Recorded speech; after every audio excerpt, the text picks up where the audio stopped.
ఆంధ్రప్రదేశ్లోని మంగళగిరి ఎయిమ్స్లో డయేరియా కలకలం రేపింది. వసతి గృహాల్లో ఉంటున్న విద్యార్థులు, క్వార్టర్స్లో నివసిస్తున్న సిబ్బంది సుమారు 25 మంది గత 3 రోజులుగా వాంతులు, విరేచనాలతో అస్వస్థతకు గురయ్యారు.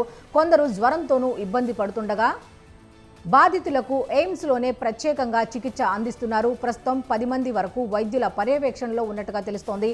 మిగిలిన వారు కోలుకుంటున్నట్లు సమాచారం. డయేరియాకు నీటి కాలుష్యమే కారణమా అన్న కోణంలో ఎయిమ్స్ అధికారులు విచారణ చేపట్టారు.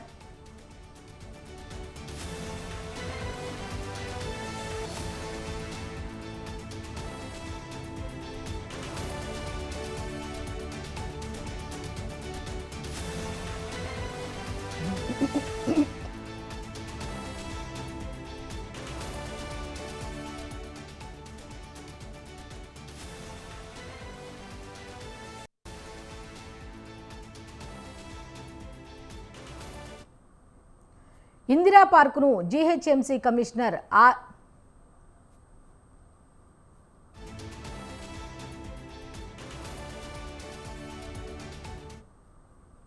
ఆంధ్రప్రదేశ్లోని మంగళగిరి ఎయిమ్స్లో డయేరియా కలకలం రేపింది. వసతి గృహాల్లో ఉంటున్న విద్యార్థులు, క్వార్టర్స్లో నివసిస్తున్న సిబ్బంది సుమారు 25 మంది గత 3 రోజులుగా వాంతులు, విరేచనాలతో అస్వస్థతకు గురయ్యారు.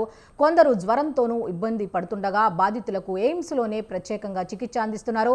ప్రస్తుతం 10 మంది వరకు వైద్యుల పర్యవేక్షణలో ఉన్నారు. మిగిలిన వారు కోలుకుంటున్నట్లు సమాచారం.